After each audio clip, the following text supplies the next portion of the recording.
Hello, I've found myself in a studio with a camera, so I thought I'd take the opportunity. I'm here in Sydney, Australia, to just throw in my thoughts and my, 20 years of research now into this whole phenomenon that's unfolding as I speak, called the Occupy movement. Came out of Wall Street, of course. And it's a great thing. It's fantastic that people are waking up to the point where they're saying, I'm a slave and I ain't having it anymore. That's the great Rubicon that needs crossing so we can do something about this. The reason I'm just going to put this information out, people make of it what they will, is there's another agenda going on here too. And if the genuine response to this grotesque enslavement of humanity in terms of finance and in terms of so many other things is going to be challenged effectively, then people need to get streetwise to what this other agenda is. And also the fundamentals of what we're dealing with. So I'm going to take it in stages. First of all, the fundamentals of what we're dealing with. If anything is going to happen that's going to change this tyranny of global banking and global finance, then first of all, the way that money is created, or what passes for money is created, has to fundamentally change. If this doesn't change, nothing's going to change because the power doesn't move. There's no change in the power dynamic of money creation, because people don't realize this in vast, vast numbers, that when you ask the question, how is money created, where does money come from, people have this kind of feeling, well, it's the government's in it. No. Overwhelmingly, massively overwhelmingly, it is not the government's. It is private banks, which, if you do the research, owned by the same people under different names, the same network under different names. Private banks are creating what we call money out of fresh, bloody air and then charging us interest on it. And it works like this. If you go into a bank and you borrow $50,000, what does the bank do? Does it move precious metal anywhere? I mean, what does it do? What it does is it types into your account $50,000. And from that moment, you start paying interest on $50,000 that has never, does not, and will never exist. Fresh air, theoretical money called credit. This has been allowed to happen because, again, when you do the research, the same networks that control governments and therefore pass legislation to do with banking are the same networks that control the banks and the banking system.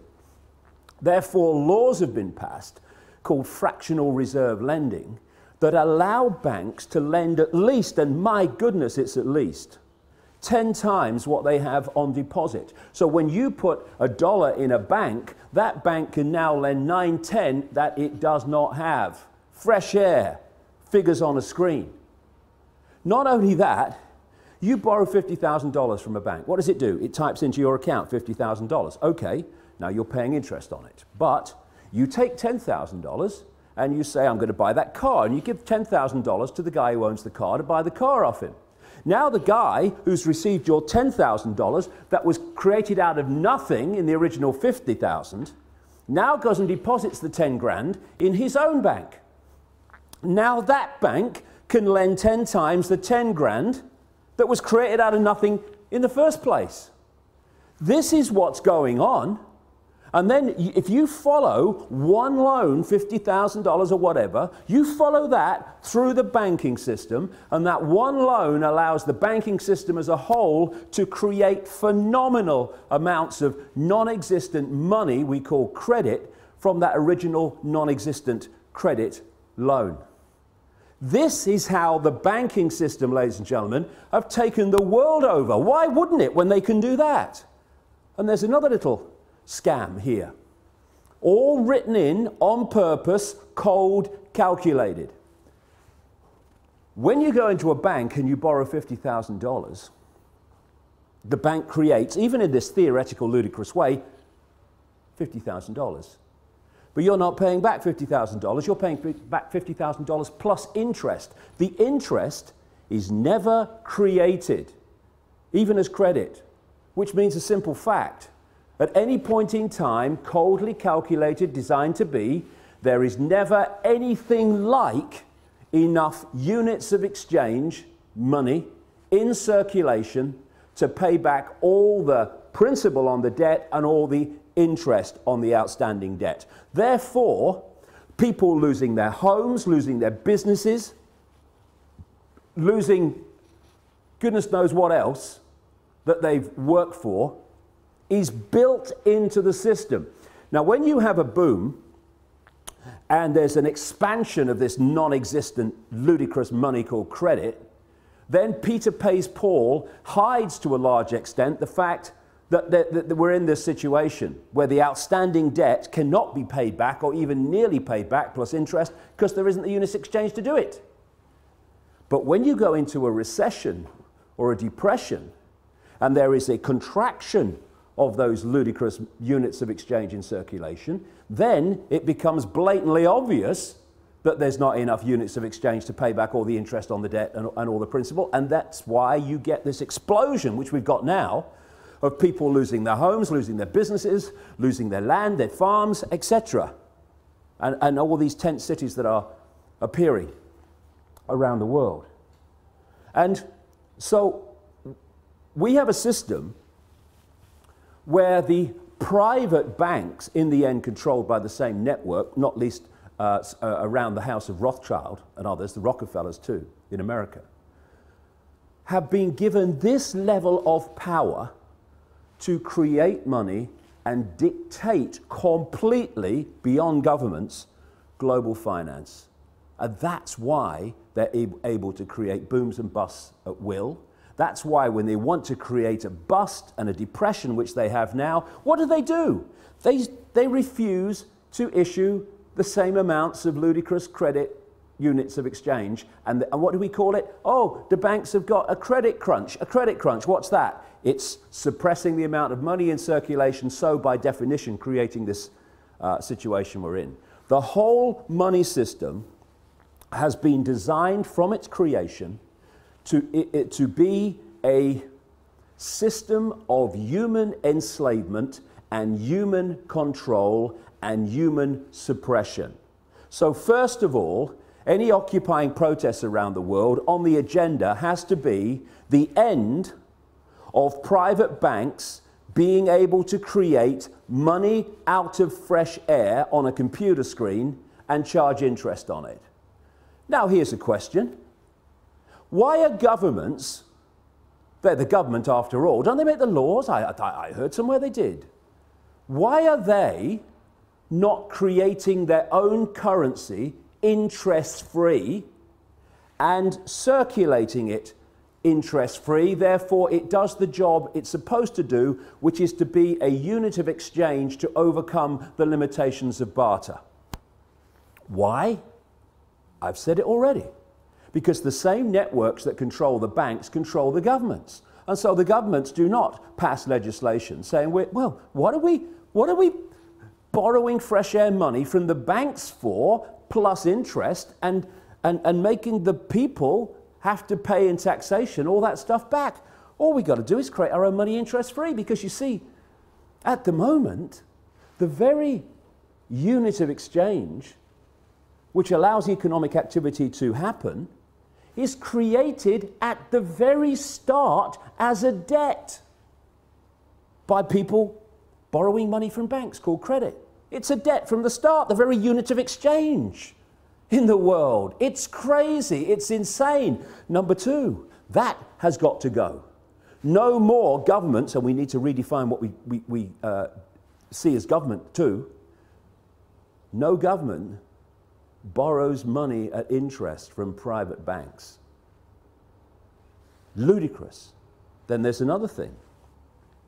Like I say, whether we have a boom or a bust is decided by this very banking system.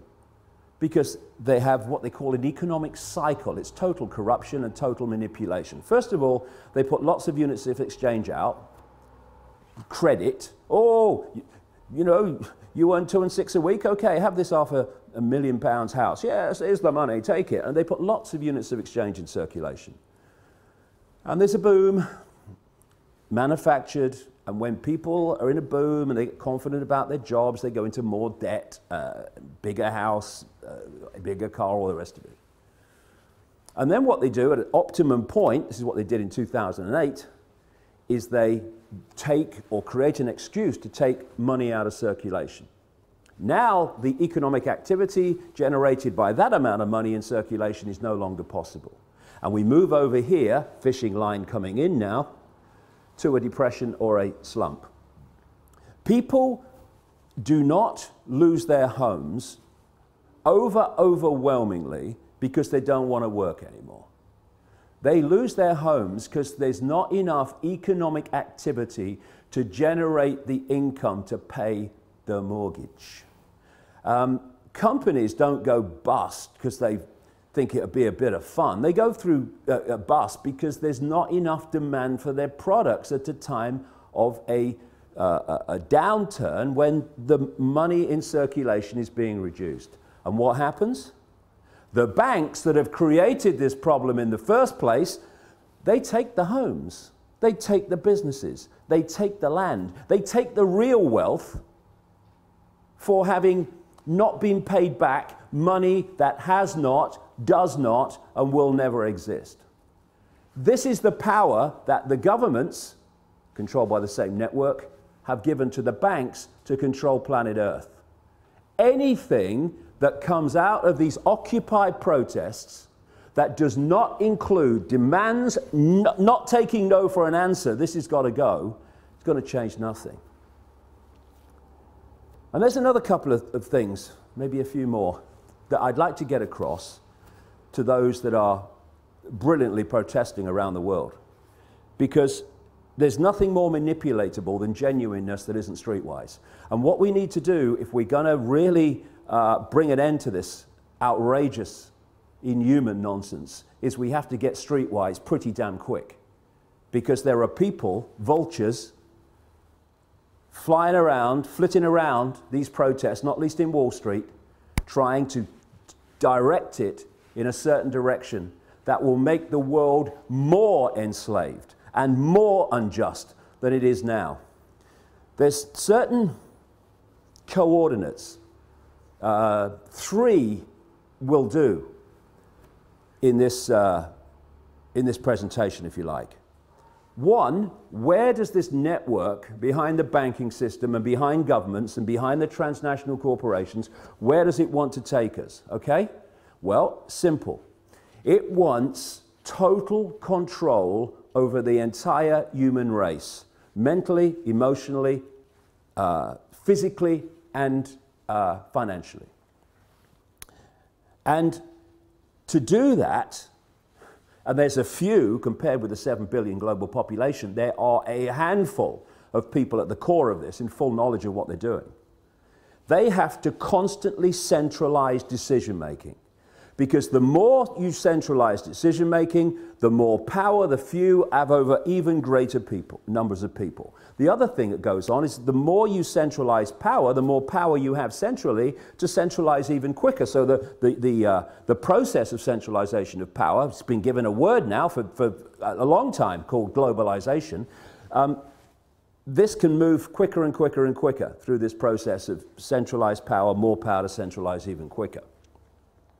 What they want to create, I've been writing about this now for nearly 20 years, is they want a world government that would dictate all laws, apart from a few local things. All the major laws will be dictated by this world government, just as the European Union dictatorship now dictates something like 75% of the laws that are passed in Britain.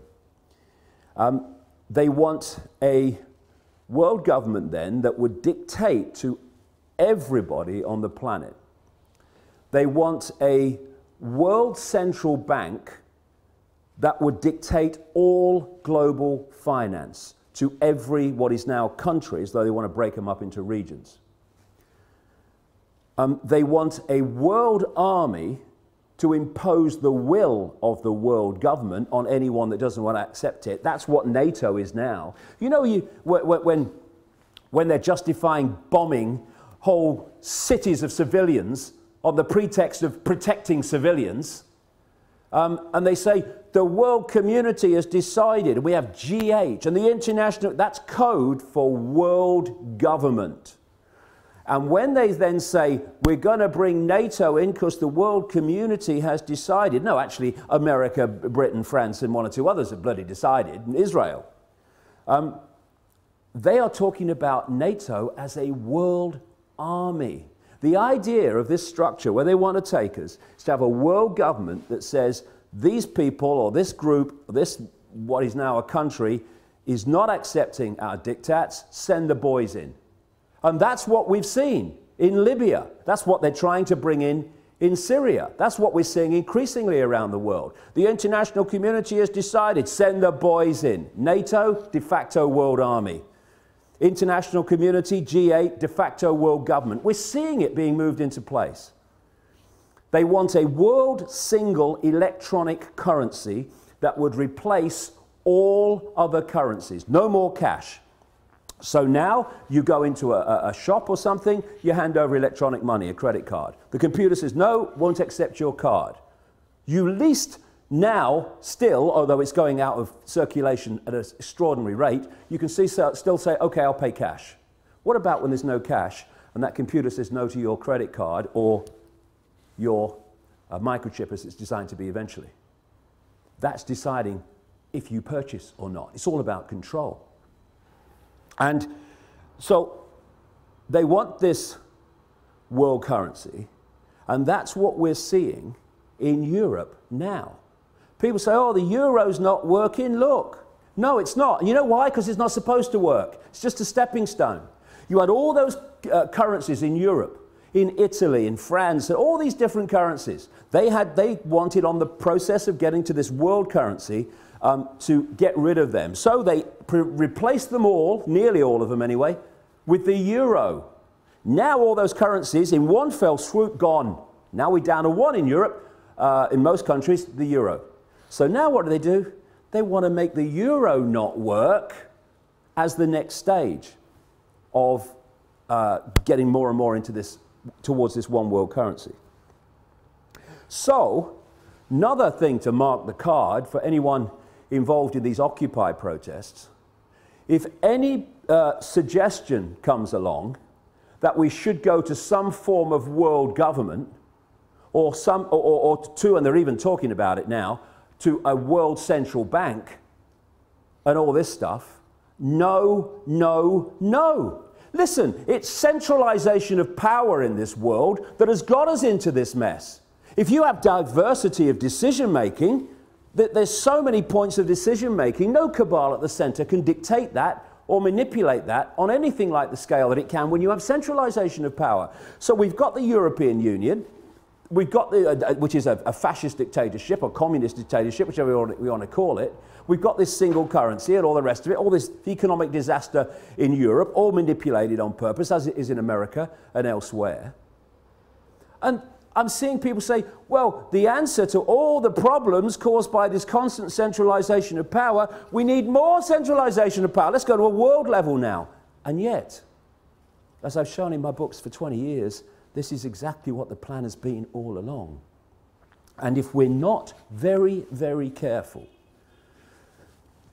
many of the Occupy protesters are going to be manipulated, unless they get streetwise about the game and how it's played.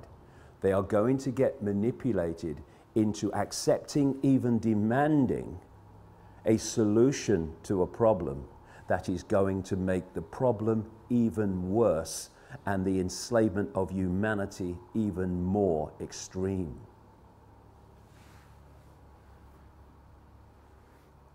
When you look at where they want to take us, which is into this centralized global dictatorship, Then you look at the main technique that they used to take us there. I gave it a name a long time ago now. Problem, reaction, solution. Dead simple, devastating. At stage one, you create a problem.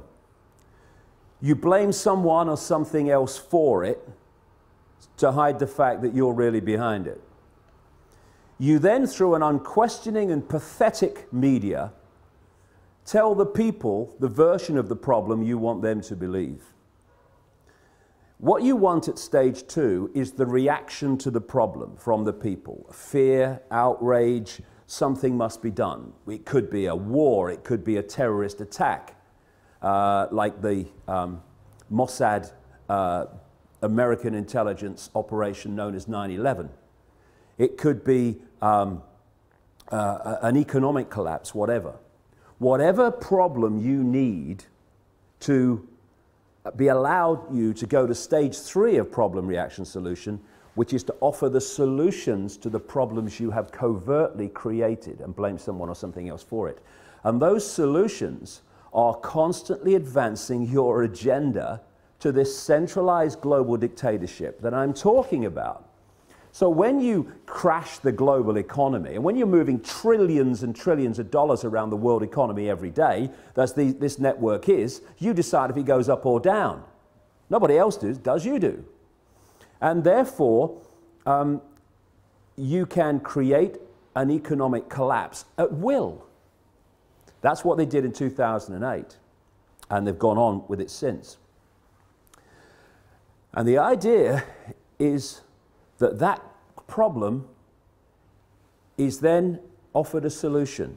And people like the Rothschild-controlled bagman and billionaire George Soros, one of the major funders, by the way, into existence of MoveOn.org, which is trying to move in, this Democratic Party-owned, cabal-owned operation, moving in on the Wall Street protests and stuff like that. You can then offer the solutions that Soros and others are offering, which are what?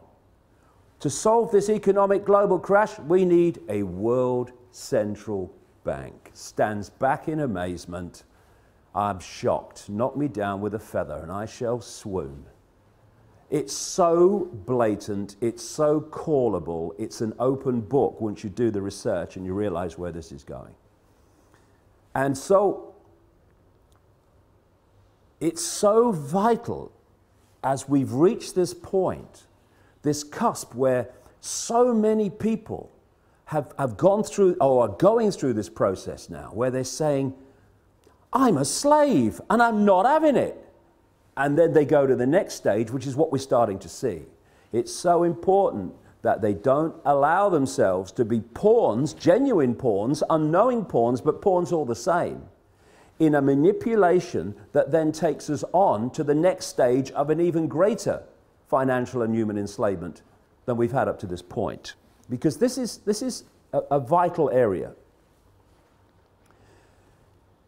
It's vital not to get focused and obsessed with corporations and banks and all that stuff.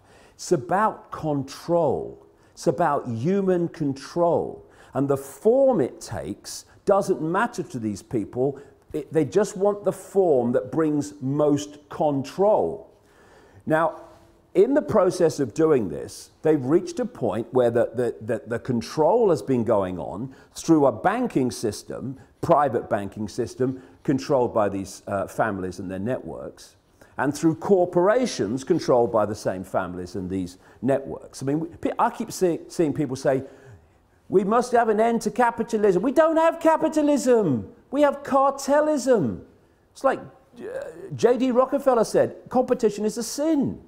We have an oil cartel, a pharmaceutical cartel, a biotech cartel, on and on it goes. And these are the cartels of these families. This is how they control and dictate at this point. But they want to go to the ultimate level of human control, where they don't have corporations, so we know them anymore. And so if we can get caught in, yeah, get rid of the corporations, I'm all for that. But the question is, to be replaced by what? And this is the structure they want. They want the world government, the world central bank, the world currency, the world army to implement the will of the world government, and then they want the world government ministries. Read 1984. George Orwell, real name Eric Blair, wasn't coming from his imagination. He had access to the projected agenda through the Fabian Society. Exactly the same Fabian Society that Aldous Huxley was a member of, and thus had the inside knowledge to write a prophetic novel called Brave New World. They were coming from knowledge of what the projection was. Huxley, it seems, supporting it, and Orwell not supporting it, trying to expose it. But it's still the same source of where it came from. This has been going on for so long. What they want is the world government and then the World Ministry of Oil, which would take over all the oil corporations, all the oil infrastructure, all the oil finance, everything. They want a world ministry of health that would take over all the pharmaceuticals and encompass what is now the World Health Organization, a Rockefeller Rothschild creation, by the way. They want a world ministry of trade that would encompass the World Trade Organization and dictate global trade from a central point. A world ministry of this, a world ministry of biotech, and all the rest of it. And so they want to absorb the corporations as they are now into these ministries for the ultimate global dictatorship. And the same people behind the banking system now and the corporations now will be controlling the world government and the ministries. But the same thing, but it will go on to a much higher level and a much more coordinated level of human control. So, they will want people, protesters against the outrageous injustices and grotesque actions and behavior of the corporations, to call for the end of the corporations, call for the end of the banks. Yes, fine.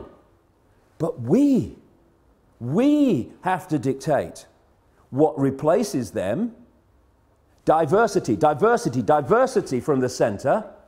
Control that people have of their own lives in their own communities, not what they want. And what I have to say, speaking now, I'm seeing happening around the world in these protests, having the cabal you were protesting against dictating what this stuff is replaced by. If we go there, more and more centralization of power, we'll live in a global fascist state within 10 years. Our children and grandchildren will live a lifetime bloody nightmare. Or we can go this way and saying we want power from the center to people in their communities. So no central cabal can dictate the lives of everyone in a country or a state, never mind everybody on the bloody planet. And one final thing.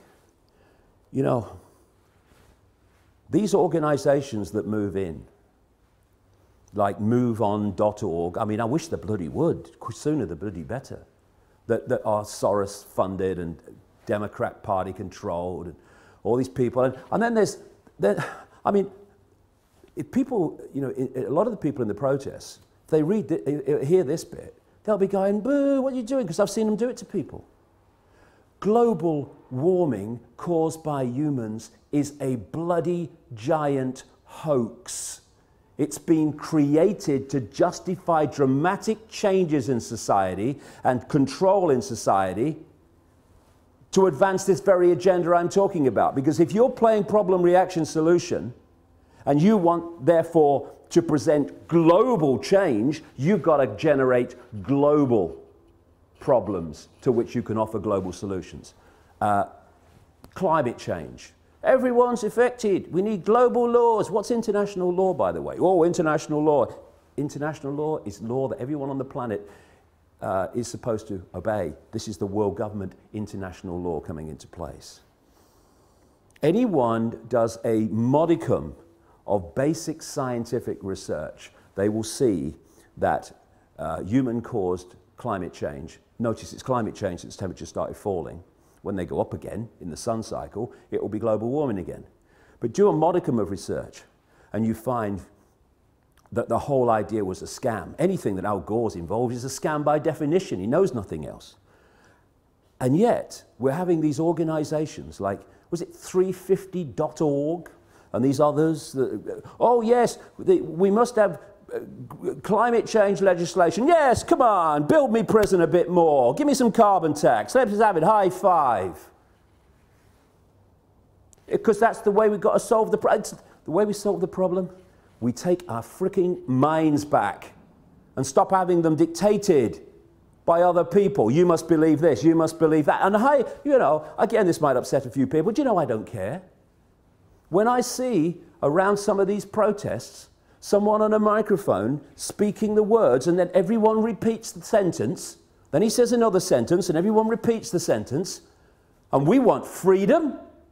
People say to me, oh yeah, but that's giving everyone a voice. No, it's not. It's giving them the right to repeat what he's saying. It's not giving them a voice. It's turning them into groupthink, which is how we got into this mess. Individual think, unique think. That is what will get us out of it. Breaking out of these patterns of collective response and behavior. So I'm not interested in 350.org. Take your bloody nonsense about climate bloody change and go somewhere else. We're trying to bring about real change here, not selling another aspect of a global agenda. And move on .org and everyone like you go and do your bloody work somewhere else. Take your Soros money somewhere else. This is going to be a revolution that's going to make a difference. It's going to be a revolution of people, not organizations, not cooperating with their own enslavement, individually, and yes, together, collectively. This is a great opportunity to make a difference. But we need to get streetwise, and we need to get these parasites of the genuine energy of the people who've concluded, I'm a slave and I'm not having it, out of this whole deal. Because if we don't, they'll take it over and they'll do what every other one has done when it seems like some change is taking place. Look at Obama. Change, I stand for change. No, you don't. You stand for business as usual and then some, as we've seen. It's just a word. Real change happens in changing real lives, not in spouting the fricking syllables change or change. One syllable, two syllable, one syllable. It doesn't bloody matter, does it? Because when Obama says it, it could be 50 bloody syllables. Nothing's going to change for the better because he ain't there to do that. So we have to do it. Come on, let's go.